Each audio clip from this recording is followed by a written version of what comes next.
Welcome back to another genre analysis where I take some of the top genres in the marketplace today and do a deep dive on them based on an in-depth blend of human and AI analysis of actual bestsellers. And then I break them down scene by scene to know exactly what tropes it has, what character archetypes and typical world building it has, and even a scene by scene plot template built from essentially kit bashing the core elements of what the bestsellers in these books were doing together. Today we're covering the sort of standard cozy mystery. So let's start by looking at the most common tropes. So I have these divided up into major tropes and common tropes. The major ones are the ones you're going to find in almost every single cozy mystery, at least the kind of your standard cozy mystery. And the common ones are ones that you might see come around here and there, but aren't necessarily required per se, but they can be, just food for thought. So the first big one is obviously the amateur sleuth.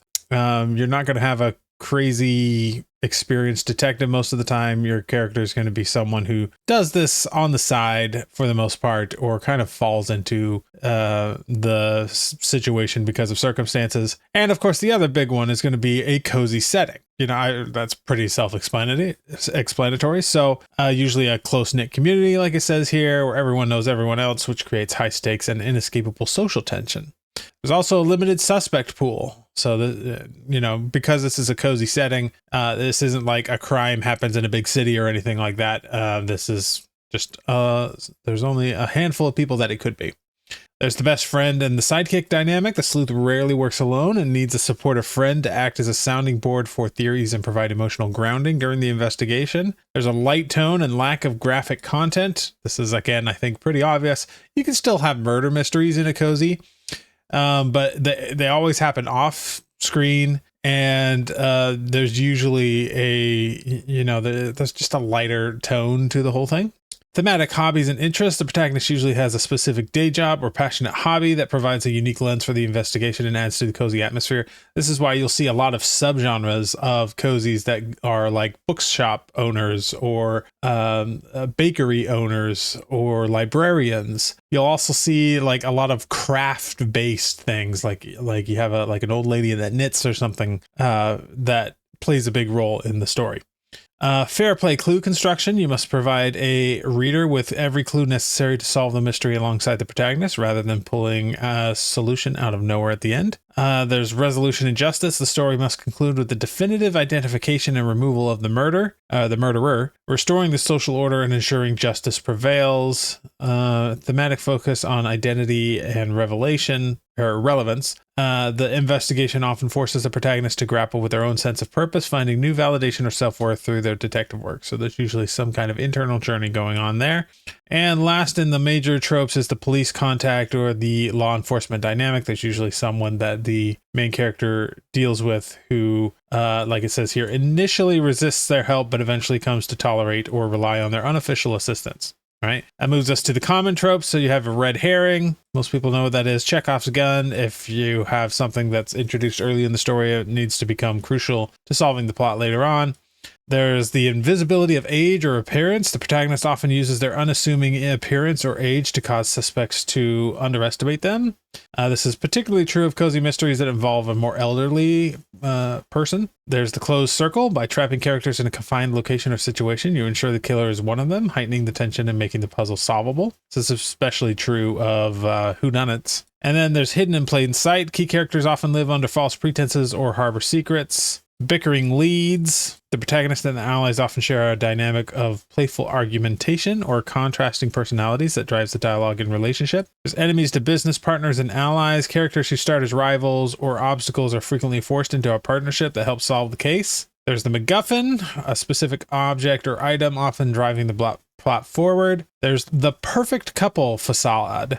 Establishing a character or family that appears ideal on the surface, only for the investigation to reveal deep dysfunction or criminal behavior underneath. You'll definitely see this in cozies a lot, and it doesn't always mean that these people are the murderers. It just that could be the red herring, right? These people are hiding something, but it might not actually be that they had any problem with or anything involved with the murder.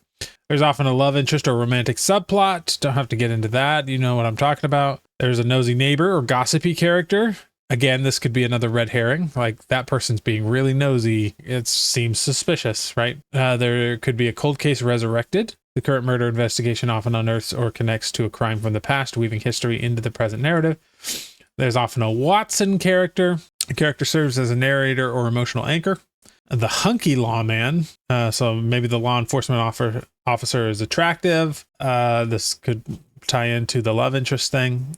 Witness protection could be involved. You might see a grumpy sunshine dynamic. You see this a lot in cozies where you have one main character who's kind of grumpy all the time and one who's always happy and optimistic. That's kind of how they all fit together. So those are the major and common tropes. I have additional breakdowns of each of these in this guide here that I've created, which, by the way, this guide is it's a book that you can actually buy for $5 on Amazon, but I actually don't recommend you go there to buy it. You can actually get it at no extra cost when you join my membership, where all of these are available at no extra cost. They're all of the genre guides that I've created, and it's even something that's now been integrated into my new tool, Story Hacker OS, which when you add all of those genre guides in there, it's the one thing that none of the other AI companies have right now is like genre specific templates and guides. And it makes for a much more targeted story for the genre. If you're using AI to develop your book, it can really help. So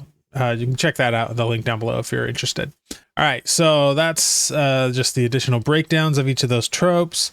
Now we get to my favorite part, which is the plot template, where I actually have a breakdown chapter by chapter of everything that goes into this. And there are a total of 43 chapters, which is the average of the books that I was analyzing, ended up being 43 chapters. There's always, of course, flexibility to this. You don't have to follow these templates exactly. It's just a good place to start and to learn a little bit more about how these stories tend to flow.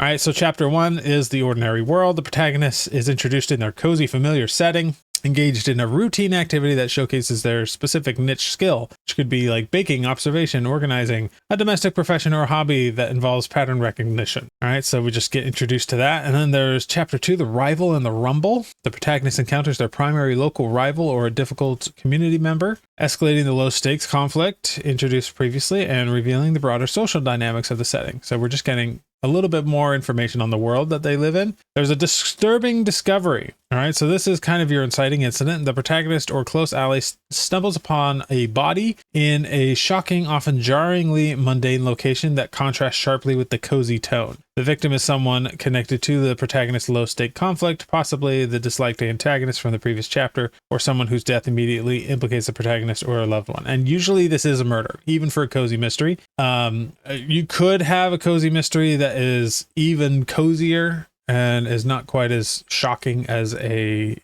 murder, but I would almost argue that's a subgenre of cozy mystery. Your standard cozy mystery is usually a murder. And then chapter 4 is aftermath and authority. So law enforcement arrives, right? That makes sense. So this is a reactionary scene to the previous scene. Chapter 5, personal repercussions. Protagonist faces a devastating personal consequence of the murder. A financial setback threatens their dream. Their reputation is damaged or a loved one is implicated. So there's personal stakes involved. They're not just, oh, something bad happened in my town. It's like, no, this is something personal to the character. Chapter 6, gossip as intelligence. The protagonist visits a community hub like a cafe, salon, pub, or local shop where gossip flows freely and information can be gathered through casual conversation. There's almost always some kind of like local gathering place in these stories. And then chapter 7, the reluctant sleuth commits. Protagonist witnesses something that pushes them past the point of reluctance. Perhaps the police arrest the wrong person, etc. So now they're committed to figuring this out. And they start their chapter 8 first investigation. The team executes their first sleuthing operation. So team, this is going to be referring to like the character and their ally and maybe a small group of friends. They cross paths with the investigator. So things, this is where the investigator like isn't too happy to see them having an interest in the case. There's a first interrogation of a suspect. The protagonist engineers a casual encounter with a primary suspect using their cozy setting access. So if it's like a bakery that they run, they could be delivering baked goods, attending an event, performing a routine service, etc. Then there's the domestic interlude, right? So this is a scene that grounds the protagonist back in their cozy life. We got to remember that we're in a cozy setting here, attending to family duties, professional responsibilities, or the demands of their primary niche skill. There might be some comment that gives unexpected insight or perspective, and so on. And then for chapter 12, they're following lead. So the protagonist and a team member travel to a location of interest, the victim's home or workplace, a remote site, etc., and they're just following that lead. And then they're sharing with the police. So the protagonist deliberately engineers a meeting with the official investigator to trade information. So they probably found something in the previous chapter when they were following their lead, and now they're sharing that with the police or with whoever the investigator is. Chapter 14 is the antagonist maneuver. So right now, up to this point, the protagonist has been operating pretty much without any obstruction other than from the law enforcement. But now the narrative briefly shifts perspective to a secondary antagonist or person of interest, revealing their secret activities or motivations to the reader, but not to the protagonist. This character is shown to be ruthless, greedy, or desperate, pursuing some agenda that intersects with murder. This is assuming that we want to reveal at this point who the antagonist actually is. Could be a red herring antagonist too. Then we get the quirky expert. The team consults with a specialized expert in something that relates to the case. There's a confrontation with a suspect. Protagonist confronts a high priority suspect directly, perhaps catching them off guard or using a clever pretext, but this is probably a red herring character.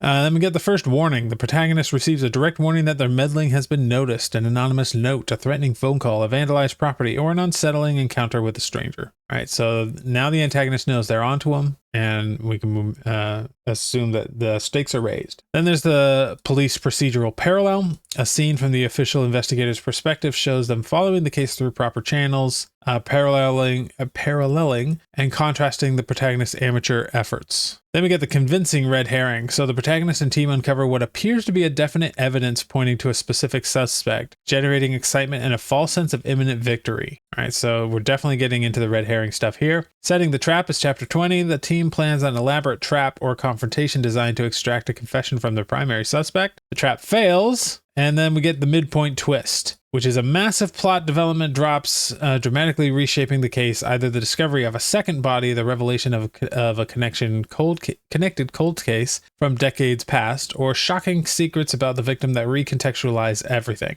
This twist proves the crime is more complex, the stakes higher, and the perpetrator more dangerous than initially assumed. The midpoint is usually also, we kind of get it here into the next chapter, which is processing the twist, because the protagonist usually needs to have a moment of reflection to say, am I really going to continue on with this? Am I really going to commit? And the midpoint or near the midpoint is usually where that happens. And then chapter 24 is digging into the past. Protagonist investigates the historical or hidden background that the midpoint revealed. Then they go rogue. Okay, that's pretty self-explanatory. And you might also have a scene where the romance deepens. If you've got a romance, protagonist has a significant private moment with the official investigator or love interest, where professional walls drop and personal vulnerability emerges. Notice this official investigator or love interest. They can be the same person. They could be two different people.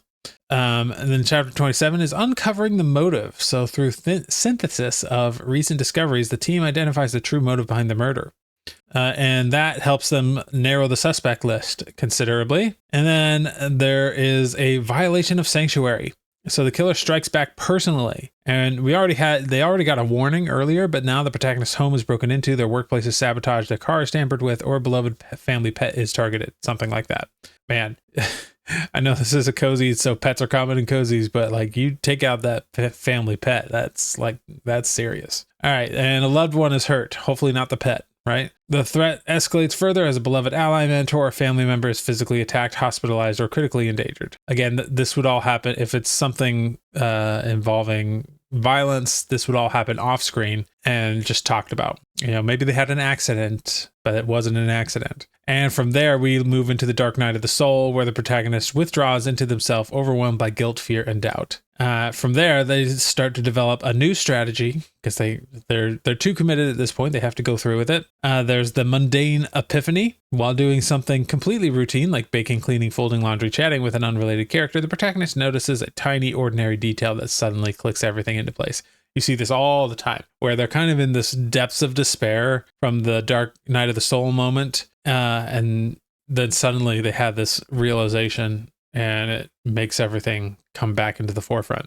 So then they go and confirm their theory that they've got, and then from there they set a trap for real. The team and the investigator designed a careful trap to catch the killer with definitive evidence, leveraging the protagonist's unique knowledge and skill set. That plan goes into motion, and they come face to face with the killer. The protagonist confronts the killer alone, either by design or accident, in a location away from immediate help. So they're kind of in a little danger here. And that leads to the physical climax. The confrontation turns physical as the killer attacks the protagonist, who must use their wits, environmental awareness, and quirky skill set to survive. They survive. And that leads us to the immediate aftermath. The protagonist is treated for their injuries while the police process the scene and formally arrest the killer. Then we got a couple of chapters of tying up loose ends, restoring any relationships that were maybe harmed or damaged in the process. The protagonist reconnects with loved ones who were strained, endangered, or kept at a distance during the investigation. And then we also have chapter 4, resolving the romance, and finally moving to a state of a new normal, and potentially a tease for what's coming next.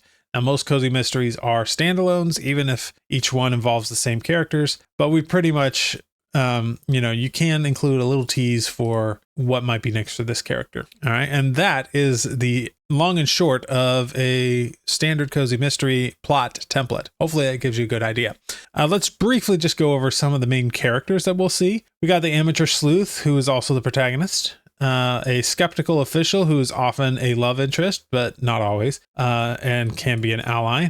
We have the loyal sidekick / eccentric partner. This person's usually a source of great comic relief. We have the cornered rabbit, who is the actual killer or antagonist. We have the red herring. This is the suspect who, as it says here, the loud suspect. So the person who seems most obvious. And those are going to be the core ones. Obviously, you'll have a cast that's bigger than this, but these are just like the core archetypes that you would use. As far as world building goes, we have like things like tone and atmosphere. You must construct an atmosphere that balances inherent charm and safety with the intrusion of violence, creating a safe scare for the reader. There's often a soft magic of intuition, where your character in particular has, like it says here, either like woman's intuition, old age wisdom, or distinct bad feelings that come into play. There's an enclosed environment where this takes place. There's usually a sanctuary or a hub. This is probably like the,